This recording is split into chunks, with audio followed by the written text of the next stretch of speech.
ginamit ang giingon nga human language.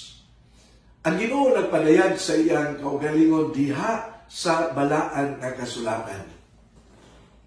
Ang Catechism of the Catholic Church mingon, God is the primary author ug ang tao instrumento lamang diha sa pagsulat sa balaan nga kasulatan, pinaagi sa gitawag o inspiration of the Holy Spirit.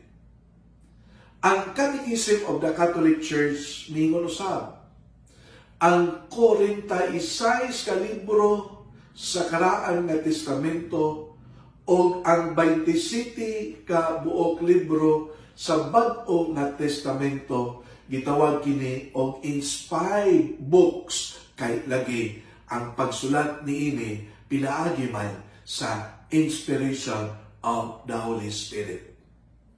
Ang Second Vatican Council mingon usab, aron atong masabtan ang balaan nga kasulatan, kinahanglan nga let us be attentive in the content and on the unity of the whole Scripture.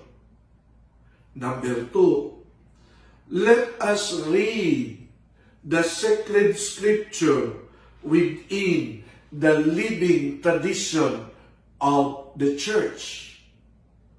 Number 3, be attentive to the analogy of faith.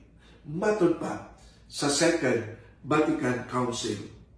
Sa ato pa, ang karaan nga testamento, ang bag-o nga testamento, they are connected to each other.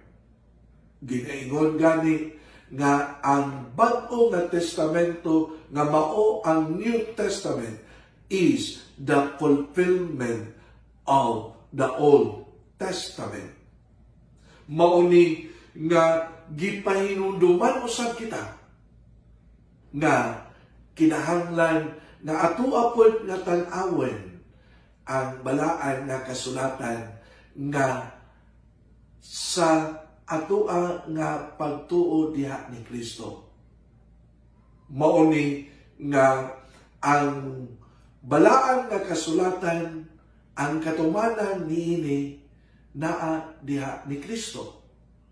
Kay naa man diha ni Kristo, mauna ang Catechism of the Catholic Church miingon nga ang upat ka ebanghelyo nga atong mabasa diha sa bag-o nga testamento mao ang giingon the heart of the sacred Scriptures.